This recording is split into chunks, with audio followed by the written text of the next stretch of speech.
pengaruh deterjen pada perkecambahan kacang hijau. Tujuan dari praktikum ini yaitu mengamati pengaruh deterjen terhadap perkecambahan kacang hijau. Pertama-tama kita siapkan bahannya terlebih dahulu. Pertama, gelas.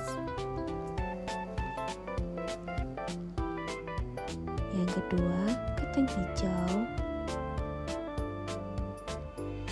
air ledeng, deterjen, kertas label, kapas,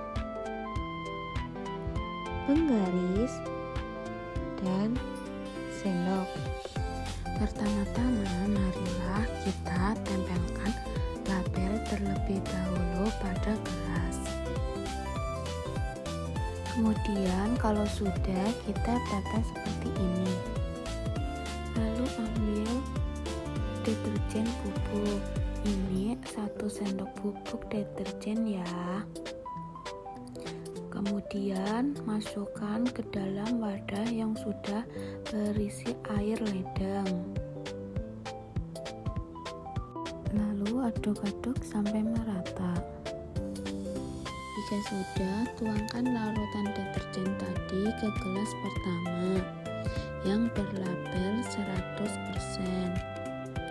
Tuangkan sampai penuh ya teman-teman.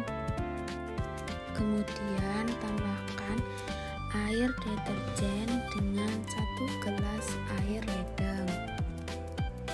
Jika sudah, kita tuangkan ke gelas yang kedua yang berlabel 50%. Jangan lupa sampai penuh ya teman-teman. Lalu air yang sudah berkurang tadi kita tambahkan dengan 1 gelas air ledeng ke air deterjennya. Jika sudah, kita tuangkan air deterjennya ke gelas yang ketiga yang berlabel 25%. Air deterjen yang berkurang tadi kita tambahkan dengan 1 gelas air ledeng. Jika sudah, kita tuangkan air deterjennya ke gelas yang keempat yang berlabel 12,5%. Kemudian kita tambahkan dengan 1 gelas air ledeng lagi.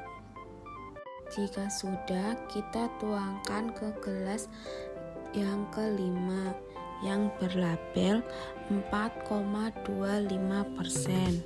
Kemudian tambahkan lagi dengan 1 gelas air ledeng. Lalu tuangkan air deterjen ke gelas ke-6 yang berlabel 3%. Untuk gelas yang berlabel kontrol, kita tuangkan dengan air ledeng tanpa campuran deterjen.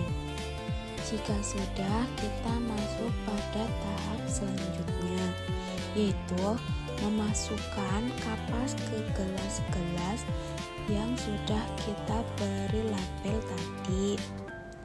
Kita masukkan kapas ke dalam gelas satu persatu.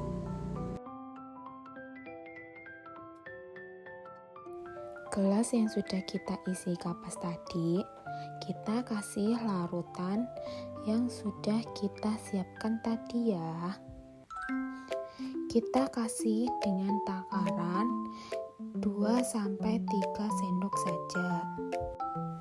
Tiap mengambil, aku akan mengelapkan sendok dengan tisu supaya larutannya tidak tercampur dengan larutan yang sebelumnya.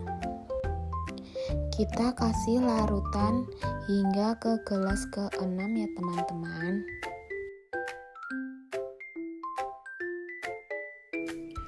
Untuk gelas dengan berlabel kontrol, kita gunakan dengan beda sendok agar tidak tercampur dengan air yang ada deterjennya. Jika sudah, kita ambil kacang hijaunya ya. Kacang hijau yang kita pakai yaitu kacang hijau yang tenggelam. Karena kacang hijau yang mengapung itu kemungkinan sudah membusuk dan tidak bisa kita pakai. Kita masukkan 10 biji kacang hijau ke dalam semua gelas yang sudah kita persiapkan tadi ya teman-teman. Berikutnya, kita tutup dengan kardus. Lalu, kita akan pantau selama 2 hari. Nah, di sini sudah 24 jam proses pengaruh deterjen terhadap pertumbuhan perkecambahan. Nah, di sini sudah nampak sekali perubahan dan perbedaan pengaruh deterjen terhadap pertumbuhan perkecambahan kacang hijau. Hari kedua atau sudah 48 jam. Pada hari kedua, semakin nampak pengaruh deterjen terhadap pertumbuhan perkecambahan. Biji kacang hijau yang diberi larutan deterjen tinggi nampak menghitam dan pertumbuhannya jauh lebih lambat dibandingkan biji kacang hijau yang diberi air jernih tanpa campuran deterjen. Berdasarkan hasil percobaan tentang pengaruh deterjen terhadap perkecambahan, dapat disimpulkan bahwa semakin tinggi konsentrasi deterjen, maka semakin rendah pertumbuhan perkecambahan.